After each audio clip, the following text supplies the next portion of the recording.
한국 대통령 측근 국정 개입 스캔들에 대한 세계 여론들의 반응은 어떠할까요? 함께 알아보시죠. 我们看到朴槿惠放弃总理任命权，能否平息民怨呢？ 박근혜 한국 대통령이 김병준 국무총리 내정자 지명을 철회한 것으로 알려졌습니다. 박 대통령의 총리 임명권 포기가 국민들의 원망을 풀 수 있을까요? 한국 검찰의 국정농단 스캔들에 대한 강도 높은 조사는 한국의 내정과 외교에 어떤 충격을 가져다 줄까요? 세계 여러 매체의 여론을 살펴보도록 하겠습니다. 한국연합뉴스는 청와대가 자세를 낮추어야 한다고 지적했습니다.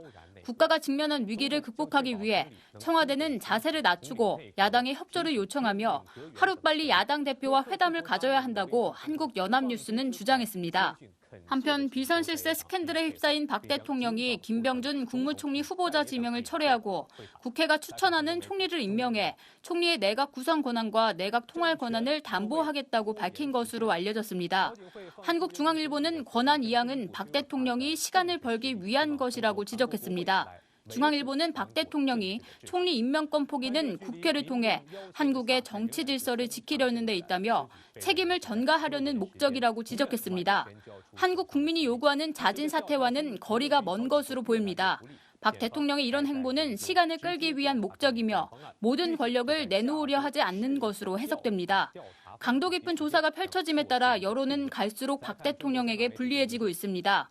검찰은 박근혜 대통령을 소환 조사하려는 방안을 모색 중으로 다음 주에 조사 여부와 조사 방식, 일정이 나올 것으로 예상됩니다. 중국 홍콩 매체 중핑사는 비선 실세로 한국 내정이 혼란에 빠졌다고 지적했습니다. 그는 박 대통령이 자진 사퇴를 하면 정치적 주도권이 없어 더욱 공경에 처하게 될 것이라고 밝혔습니다.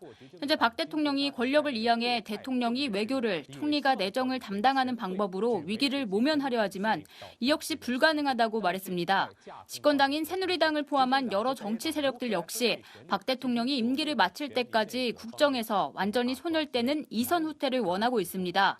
그러나 박근혜 대통령의 이선 후퇴에는 동시에 집권당과 야당의 권력 분배 문제가 따르고 있어 거국 중립 내각은 단시일 내 인식을 일치하기는 어렵습니다. 로이터 통신은 박 대통령이 외교 면에서도 어려움을 겪고 있다고 지적했습니다.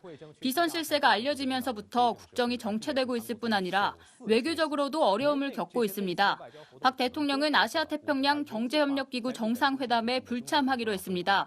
한국 대통령이 처음으로 에이펙에 결석하는 사례가 되겠습니다.